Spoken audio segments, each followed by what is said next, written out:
Magandang araw mga kaibigan. Pag-usapan naman natin ngayon ang saloobin ni Senator Amy Marcos tungkol dito sa impeachment case na isinampa laban kay VP Sara. May dalawa ng senador na na-interview sa media palabas ng kanilang saloobin. Una si Senator Jinggoy Estrada, sabi niya hindi advisable yung impeachment kay VP Sara. So ayaw niya. Pangalawa, si Senator Nancy Binay, ganon din. Makarelate ako, sabi niya, sa pinagdadaanan ni VP Sara, na sinisira siya ngayon kasi ganon din yung tatay ko noon. Si VP Jejomar Binay na siniraan siya ng gusto. Makarelate ako, naiintindihan ko siya. So, dalawang senador, medyo pumapabor kay VP Sara. Ayaw nila na impeachment. Ito kay Senator Amy Marcos, ito, in-interview siya ng DZRH, si Deo Macalma. Pakinggan natin, ano naman ang saloobin niya tungkol sa impeachment ng kanyang kaibigan. I don't know, magkaibigan pa ba itong dalawa o hindi na?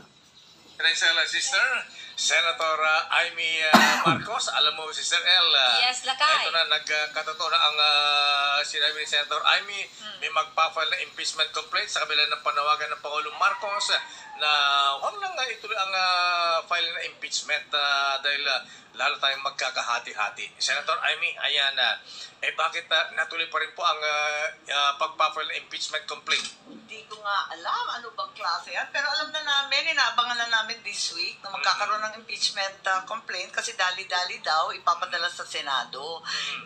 Yun nga, so konting respeto naman sa ating Pangulo, nanawagan na hindi yan mahalaga at hindi makakatulong. Pero mukhang mesa... Okay, so yung sinabi niya, dali-dali, madaliin na ipapadala sa Senado. So kahit gahol sa oras, sinasabi ng iba na pwedeng magawa ng paraan. Hindi na idadaan pa sa committee level, yung pag-aralan pa na maigi.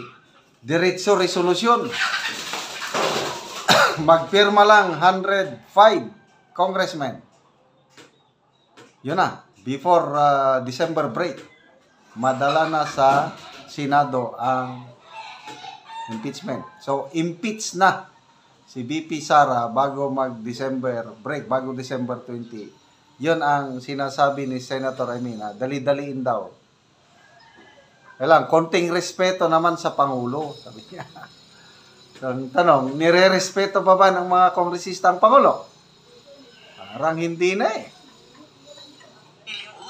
May sariling restriction ng mababang kapulungan. Sana diinin pa ng ating Pangulo dahil nagmumukha silang lahat kasabot dyan. Hindi naman maganda yan. Pati ba naman Pasko, inagaw pa sa atin? Ano ba yan? Dapat give love on Christmas din na lang. Kaya nga. World Peace. Ayan, World Peace. Sabi ng mga miss. Pero Senator Amy, ma'am, ayan,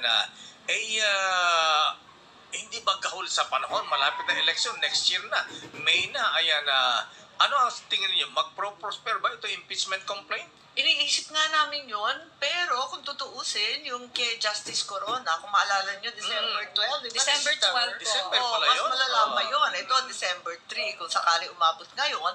December 12, mahilig sila mag-operate habang recess. Naalala nyo last year, kaya hindi na ako matutulog, Pasko o New Year. Nung last year, itong People's Initiative, naumpisahan yan December, naka-recess kami. Yung pala, nagpapapirma na, ratsyada na. Ano ba yan? Walang ganyan naman. Maraming magagaling at matitibay na congressman. Naku, talaga naman. Huwag kayong pumayag na magamit sa ganitong mga... So, tama no? Magwa 1 year na pala yung PERMA, People's Initiative. So, naka-break ang lahat. Yun, gumagalaw sila. So, grabing mga pag-timing nila, no? Timing. Political machinations. Nabanggit niyo, Senator, I mean, ito yung panahon ni dating delayed Chief Justice Renato Coronel, December. Ayan, at alam naman natin na tama, ang bilis. Dahil may kasamang PIDAF. Ayan. Aray ko, dadaan sa PIDAF. Ay, sorry. Aray ko, ano yan? 42 million billion. Okay. So, magkaiba. Yung kay Corona, late Chief Justice Corona, ang presidente mismo ang nagpa-follow up si Noynoy Aquino. Inamin niya ni Senator Jingo Estrada eh. Tinatawagan daw sila ni President Noynoy Aquino, may pressure sa kanila. So, impeach nyo. So, mismong Pangulo ng Pilipinas ang nanguna sa impeachment. Kaya na-impeach yung Chief Justice. Ito ngayon, parang baliktad. Kasi ayaw ng Pangulo na ma-impeach si BP Sara. Sana, totoo. Nung una, paniwalang-paniwala ako na totoo. Gustong-gusto ng Pangulo na hindi matuloy. Kaya lang, ngayon nagdududa na ako. Parang pakitang tao lang yung salita niya na wag impeach dahil madivide tayo. Kaya lang, walang ngipin. Walang asin, walang dating. Parang hugas kamay lang. Para lang mag-look good siya na ayaw niya. But in reality, sige, tirahin niyo na. Parang ganun. Ganun ang assessment ni Professor Ronald Llamas eh. Isang political analyst na dilawan. So, ano kaya ang mangyayari bago mag-December break? Maipasa na ba ang ma-endorse ng impeachment? Sa tingin ko, kaya. Dahil gusto nila eh. Naku po. 42 billion pala nun. Ewan, nung panahon na yun, ang tagal na nun. Yan lang, nababalitaan namin. At alala ko, doon kay Justice Corona, tatatlo lang ang natirang senador nung umpisa siyam. Tapos nalagos ng unti-unti. Naku po, ang sagwa talaga noon. Kaya't yun, si Senator Miet. Okay. So, siyam na senador, hindi pabor sa impeachment. Panahon ni Chief Justice. Ibig sabihin, matatalo yung impeachment. Mamaya, gumalaw na ang Pangulo. Unti-unting nalagas, tatlo na lang ang naiwan. Sino yung tatlo? Correct me if I'm wrong, Miriam Defensor Santiago, Joker Arroyo, at Senator Bongbong Marcos. Wow! Kagandahan pa ng record ng BBM noon. Hindi siya nabili. Senator Joker. At saka si Bongbong, tatlo lang sila na nanindigan. Kaya eto nga, Si President BBM pala ang senador yes, noon. oo, last 3 men standing sila noon.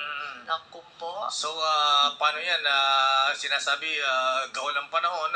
Pero kung gayahin yung proseso ng panahon ni in-impeach si Chief Justice Corona, gamitan din ng PDAF. Kung mapapabilis kaya yan. Naku, magdahan-dahan sa PDAF na yan. Kayo rin. Alam natin kung anong nangyari. Ang masaklap.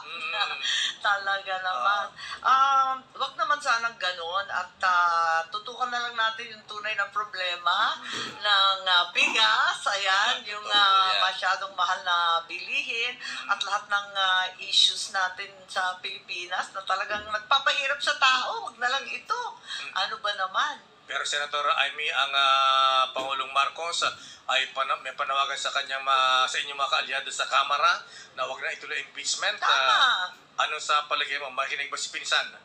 Ayan, may sariling mundo, aray ko. Yan naman sa club, kasi kung tutuusin, kausapin mo yung mga May sariling mundo. Ang pinsan. May sariling mundo. Yan ang problema. Hindi na yata nakikinig ang Speaker of the House sa Presidente.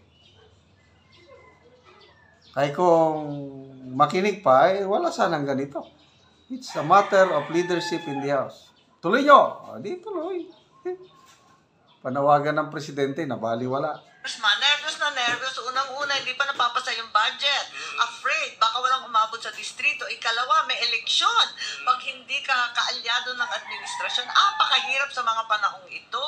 Ayan, kaya't nagdadahan-dahan sila. Pero, iba yung utos, iba yung nasa itaas. Tignan natin. So, wala ka ba talaga naman. Wala ka bang panawagan kay Pinsan na, sabi ni Oo, dapat makinig na sa Pangulo. Mag-usap-usap kayo. Naku, talaga naman. So, ano apela mo kay Pinsan ni Speaker? Ay, hindi naman makikinig Di yun. ba? Sikat yun eh. Ganun ba yun? Alang-alang sa bansa. Tama, alang-alang sa bansa, yan na lamang ang isipin natin. Isang tabi muna ang mga hinanakit, ang galit, ang ambisyon. Ay talaga, itabi muna lahat yan. At ang layo-layo. Yun po, ang punot dulo, yung ambisyon. Kaya kung hindi sana masyadong ambisyoso, walang ganitong gulo. Si VP Sara, sabi niya, the presidency is mine in 2022. Kaya lang, hindi ko kinuha, hindi ko itinuloy dahil may iba pa akong gagawin. Ganun dapat. Nangunguna na siya sa lahat ng service. Akala ko na siya nang magpresidente. Handa na kaming butuhan siya. Buong pamilya ko, kamag-anak. Bigla mang nag-vice president.